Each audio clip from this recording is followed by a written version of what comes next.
বিসমিল্লাহির রহমানির রহিম। হে জগতবাসী, আজ আমি শামীম আলী চিশতি আপনাদের সামনে একটি আলোচনা নিয়ে হাজির হলাম। সে আলোচনাটি হলো যে এই পৃথিবীতে আজান যে একটা জিনিস আছে, এই আজান জিনিসটা সকলের জন্য নয়। এই কথাটি শুনতেও খারাপ লাগে যে এই ব্যক্তিটা কেমন কথা বলল যে আজান সকলের জন্য নয়। কেন? যে এটা 1414 বছর থেকে এই পর্যন্ত এসেছে, আজান চলছিল, চলছে এবং চলবে। যে আজান চলছিল, এখনো চলবে, কিয়ামত পর্যন্ত চলবে। কিন্তু আমি কি বলেছি? এই আজানটি সকলের জন্য নয়। এই কথাটি শুনতেই তো কেমন জানি লাগে। তো অবশ্যই আমি এই কথাটা ভেঙে বলবো, আপনারা ধৈর্যের সাথে শুনবেন ইনশাআল্লাহ। কথাটি হলো, দেখবেন একটু লক্ষ্য করে যে আমার কথাগুলো মিল পড়ে কিনা। যে যেমন সকালবেলায় যে আমরা যখন ভোরবেলায় কিন্তু মানুষের খুব ঘুম লাগে, সাধারণ মানুষ যারা চাকরি করে, ব্যবসা করে, ভোরবেলায় কিন্তু খুবই ঘুম লেগে যায়। তখন আজানের মধ্যে কিন্তু দেখা গেছে যে ফজরের টাইমে একটা অংশ বেশি বলে আজানের মাধ্যমে। যেমন বলা হয় আসসালাতু খায়রুম মিনান নাও, অর্থ ঘুম হইতে নামাজ ভালো, ঘুম হইতে নামাজ ভালো। আচ্ছা, এরপরে হাইয়াল আল ফালা, হাইয়াল আসসালা, যে তোমরা মঙ্গলের পথে আসো, তোমরা সুপথের দিকে আসো, তোমরা আল্লাহর পথের দিকে আসো। যাই হোক, এই কথাগুলি বলা হয়। তো আমি বলবো যে নামাজের বাংলা কি এসেছে? নামাজ হলো ফার্সি শব্দ। তো বাংলা কি এসেছে? স্মরণ করা। আল্লাহকে স্মরণ করার আরেক নাম হলো নামাজ। তাহলে যারা 5 ওয়াক্ত স্মরণ করে আল্লাহকে, 5 ওয়াক্ত সেজদা করা হয় এবং 5 ওয়াক্ত আল্লাহকে স্মরণ করা হয়, তাহলে কোরআনে এসেছে জিকির সর্বশ্রেষ্ঠ ইবাদত। জিকির সর্বশ্রেষ্ঠ ইবাদত। যেমন মানুষ যখন একদিকে হেঁটে যাচ্ছে, তো প্রত্যেকটা কদমে কদমে বলতেছে আল্লাহু আল্লাহু, এরকম জপছে আর হাঁটছে। তাহলে আল্লাহর স্মরণে, মানে সে নামাজে আছে। নামাজের বাংলা যদি স্মরণ করা হয়, তাহলে যেই মানুষটি প্রত্যেকটা কাইকে বলতেছে, প্রত্যেকটি কদমে কদমে বলতেছে আল্লাহু আল্লাহু, তালে তালে সে তার যাওয়া হলো। রিক্সা দিয়ে গেলে একটা মানুষের যখন দেখা যায় আধা ঘন্টা লাগে, হয়তো এর থেকে 10 মিনিট বেশি লাগবে, যে আল্লাহর তালে তালে হেঁটে যাচ্ছে। তাহলে সেই লোকটি দেখা যায় আল্লাহর স্মরণেই ছিল। আর স্মরণেরই আরেক নাম হলো নামাজ। আচ্ছা, তাহলে কেউ জিকিরের মাধ্যমে আল্লাহকে লাভ করে, কেউ নামাজের মাধ্যমে, কেউ সাধনার মাধ্যমে, কেউ আমলের মাধ্যমে। আল্লাহ কিন্তু যে আল্লাহকে পাইবার জন্য একটি রাস্তা রাখেননি, আল্লাহ বিভিন্ন রাস্তা রেখেছে আল্লাহকে পাইবার জন্য। যে রাস্তা দিয়ে গিয়ে আল্লাহকে সন্তুষ্ট করা যায়, আমাদের সেটাই করতে হবে। যাই হোক, আজকের মূলত আলোচনা কি? আজান সকলের জন্য নয়। আচ্ছা, এখন মনে করেন আপনার ছেলে মেয়ে আছে। আপনার ছেলে যখন 3 থেকে 4 বছর 5 বছর বয়স হয়েছে, তখন ছেলেটাকে আপনি কোথায় দিয়ে এসেছেন? নার্সারি স্কুলে দিয়ে এসেছেন। তখন সকাল 6টা বেজে গেছে, 7টায় স্কুলে যেতে হবে। এখন 6:30 থেকেই ছেলেকে ডাকতে শুরু করেছেন, বাবা ওঠো ওঠো। মানে ছেলে তো ঘুরে ফিরে আবার ঘুমিয়ে পড়ে। এরপরে কি করলো? কানের কাছে গিয়ে বলতেছে, বাবা যদি এখন তুমি ঘুম থেকে ওঠো, হাত মুখ ধো, স্কুলে যাও, ভালো হবে। তখন ও করে সে আবার ঘুমাচ্ছে। তখন বলতেছে, বাবা তুমি যদি লেখাপড়া করো, জজ ব্যারিস্টার হইতে পারবে, তোমার বাড়ি হবে, গাড়ি হবে।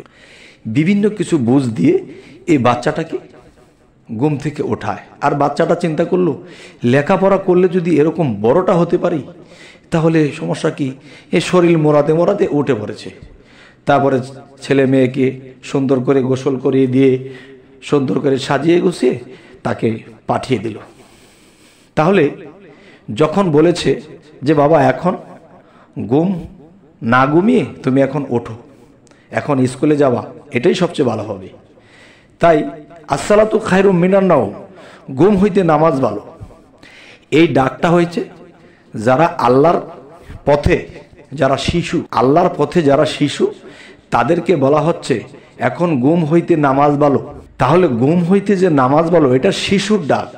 আর যারা আল্লাহর ইবাদত করতে করতে করতে করতে বন্ধুত্ব অর্জন করে ফেলেছে, তার মানে একটা আপনার ছেলে যদি দেখা যায় এখন বিএ অনার্সে পড়তেছে বা এমএ ডিগ্রিতে পড়ালেখা করতেছে, এখন ছেলেটি ঘুমিয়ে আছে, এখন কিন্তু বাপ মা গিয়ে তাকে ডাকে না যে বাবা ওঠো ওঠো, পড়ালেখা করিলে বাড়ি গাড়ি করতে পারবে, পড়ালেখা করিলে জজ ব্যারিস্টার হইতে পারবে। এই কথাগুলো কিন্তু বাপ মা সেই ছেলেটার কানে আর বলে না। কেন বলে না?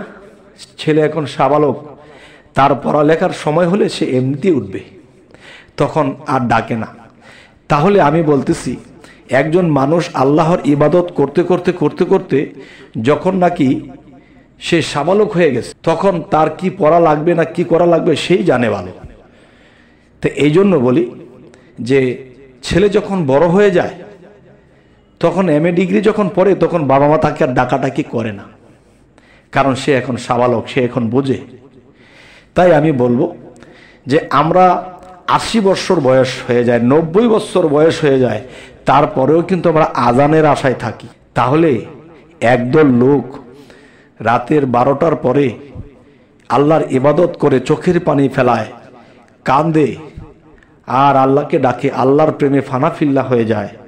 তখন দেখা যায় যখন রাতের 4টা 4:30 বেজেছে, তখন তিনি একটু নিদ্রায় গিয়েছে। তাহলে বোঝা গেল কি, রাতের 12টার পর থেকে আল্লাহর প্রেমে ফানাফিল্লা, বিভিন্ন নামাজ, বিভিন্ন দুরূদ, বিভিন্ন সাধনা, সে মত্ত হয়ে আছে।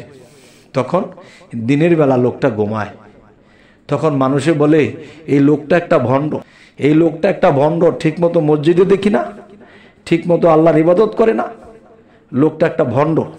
কিন্তু এই লোকটা আসলে ভণ্ড না, এই লোকটার মধ্যে চন্ডবিন্ড আছে, কিন্তু আমরা ভণ্ড বলে যাচ্ছি। কিন্তু লোকটা রাতে ঘুমায় না, আল্লাহর ইবাদতে সারা রাত্রি কাঁদে।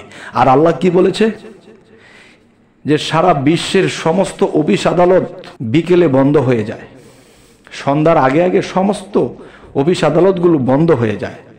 আর আমার অফিসটা আমি রাতে 12টা 1টার পরে আমার অফিস খুলি। সেটা কোথায়? আল্লাহ কি বলেছে যে 4টা আসমানে বা 4 নম্বর আসমানে আমি আমার সিংহাসনে বসি। তখন দুনিয়াতে সব মানুষ ঘুমাইতেছে, এর ফাঁকে ফাঁকে কিছু মানুষ উঠিয়া আল্লাহর ইবাদত করে, আল্লাহকে ডাকে এবং চোখের পানি ঝরায়, আল্লাহর প্রেমে ফানাফিল্লা হয়, বিভিন্ন ইবাদত রাতের বেলায় করে। তখন আল্লাহ যখন সেই সিংহাসনে বসে, তখন সেখান থেকে দেখতে পায় কত বান্দা ঘুমিয়ে পড়েছে, কিন্তু কিছু কিছু বান্দা রাতে জেগে আমার জন্য কাঁদতেছে।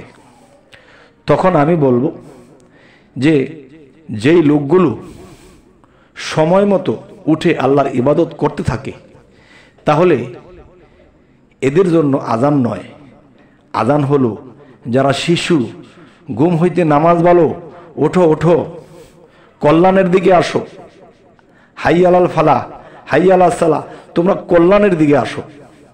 তাহলে কল্যাণ হবে, এদিকে ডাকতেছে। তাহলে যে নাকি জজ ব্যারিস্টার হয়ে গেছে, যে আল্লাহর বন্ধুত্ব অর্জন করে ফেলেছে, এখন সেই জজ ব্যারিস্টারকে যদি বলা হয় আরো লেখাপড়া করতে হবে, তোমরা ওঠো ওঠো, তাহলে সে তো লেখাপড়া করে দেখা গেছে যে লন্ডন পিএইচডি এনে বসে আছে। এখন একে যদি বলা হয় ওঠো ওঠো, সরায়া রশ্মি দীর্ঘি পড়তে হবে, না পড়লে জজ ব্যারিস্টার হতে পারবে না। আর যে জজ ব্যারিস্টার হয়ে গেছে সে কি আর সর পড়বে? যাই হোক, হে জগতবাসী, আজকের কথাগুলো বোঝার জন্য বলেছি যে নামাজ ফার্সি শব্দ, বাংলা স্মরণ করা। জিকিরের মাধ্যমে আল্লাহকে স্মরণ করে এবং মানুষ নামাজের মধ্যে স্মরণ করে, আল্লাহর ধ্যানে থেকেও আল্লাহর স্মরণ করে। তো স্মরণের আরেক নাম যদি নামাজ হয়ে থাকে, তাহলে স্মরণ যে যেভাবে আল্লাহর প্রতি প্রেমে ফানা হতে পারে সে হোক। তবে আল্লাহকে পাইবার জন্য আল্লাহ কয়েকটা পথ খোলা রেখেছে। যেমন একটি দলিল আছে, সেই দলিলটি আমাকে সংগ্রহ করে রাখতে হবে, যদি কেউ জিজ্ঞাসা করে তাকে দিতে হবে। যেমন হযরত মুহাম্মদ সাল্লাল্লাহু আলাইহি সাল্লামকে বলতেছে উমর যে, হে হুজুর, আমাকে একটু অর্ডার দেন যে কিছু লোক তারা মসজিদের বারিন্দায় শুধু ঘুমায়, এদের খাওয়া নেই, দাওয়া নেই, এদের গোসল নেই, নামাজও পড়ে না, শুধু ঘুমায় আর ঘুমায়। তখন নবীজি কি বলেছিল? হে ওমর, তুমি এদেরকে শিরোচ্ছেদ করতে চাচ্ছ কেন? তারাও একটা কাজে আছে, তারাও একটা আল্লাহর কাজে আছে। তাহলে শুয়ে বয়ে নাওয়া নেই, খাওয়া নেই, গোসল নেই, নামাজ নেই, তারা আবার কোন কাজে আছে? তাহলে বোঝা গেল যে আল্লাহকে পাইতে গিয়ে যে অনেক ধরনের ইবাদত আল্লাহ রেখেছে। জিকিরে আল্লাহ খুশি, কেউ জিকিরের মাধ্যমে আল্লাহকে পেয়েছে, কেউ নামাজের মধ্যে পেয়েছে, কেউ সাধনার মাধ্যমে পেয়েছে, কেউ মানব সেবার মাধ্যমে পেয়েছে, কেউ প্রেমে ফানাফিল্লার মাধ্যমে আল্লাহকে পেয়েছে। আল্লাহকে পাইতে আল্লাহ অনেকগুলো পথ খোলা রেখেছে। তাহলে যে যেই পথে গিয়ে আল্লাহকে ডাকে, আল্লাহর প্রতি প্রেমে ফানাফিল্লা হয়, সে সেভাবে যাক। তো এখন কথার ফিনিশিং যদি আপনাদের মনে হয় যে আরেকটু কথা বলা দরকার, তবু আরেকটু বলবো যে আজান ছিল, আজান আছে, আজান থাকবে। নতুন প্রজন্ম তারা বোঝে না, তারা ইবাদতে অবহেলা করে, তারা আল্লাহর স্মরণ করতে অবহেলা করে। এদের জন্যেই এই আজানের প্রয়োজন। আর যারা কিছু একটা পদে উঠে গেছে, তখন দেখা যায় তাদের আজান দরকার হয় না, তারা আজানের আগেই উঠে বসে থাকে। যে আজানের আগেই উঠে বসে থাকে তার জন্য আজান নয়। আজান হলো যারা অলস, যারা ঘুমায়, যারা সারা রাত্র ইবাদত করে না, ঘুমের উপরে ঘুম, তাদের জন্য আসসালাতু খায়রুম মিনান নাওম, যে ঘুম হইতে নামাজ ভালো। আর যারা সারা রাত্রই ঘুমকে হারাম করে দিয়েছে, আল্লাহর জন্য কেন্দ্রে ফানাফিল্লা হয়ে রয়েছে, তারা তো ঘুমায়নি, তাদেরকে আল্লাহ বন্ধু স্বীকৃতি দিয়ে দিচ্ছে। বলে তারা আজানের অপেক্ষায় থাকে না। তাহলে যারা আজানের অপেক্ষায় থাকে তারা হলো শিশু, আর যারা আজানের আগে উঠে বসে থাকে তারাই হলো আল্লাহর বন্ধু। তাই বলবো যে মানুষ ছোট থেকে বড় হবে, বৃদ্ধ হবে, মৃত্যুবরণ করবে। এখন দেখা গেছে ছোটবেলায় বাচ্চাদেরকে ডেকে ডেকেই পড়াতে হয়, কিন্তু 80 বছর বয়সেও যদি আমরা আজানের আশায় থাকি, তাহলে তো আমি গোলামের চেয়েও নিকৃষ্ট, আল্লাহর বন্ধু হব কবে? যাই হোক, হে জগতবাসী, আজকে এই আমার আলোচনা আপনারা কি বুঝলেন, আমি কি বোঝাতে চাইলাম, অবশ্যই আমাকে জানাবেন। তো সকলেই ভালো থাকবেন, এবং আমাদের চ্যানেলের আলোচনা যদি আপনাদের ভালো লাগে, সামনে আরও কিছু আলোচনা যেন আপনাদের কাছে পৌঁছাতে পারি, তাই আমাদের চ্যানেলটিকে সাবস্ক্রাইব করে রাখুন, পরবর্তীতে আবার সাক্ষাৎ হবে। তো আজ এ বলে রাখবো, সকলেই ভালো থাকবেন। আল্লাহ হাফিজ।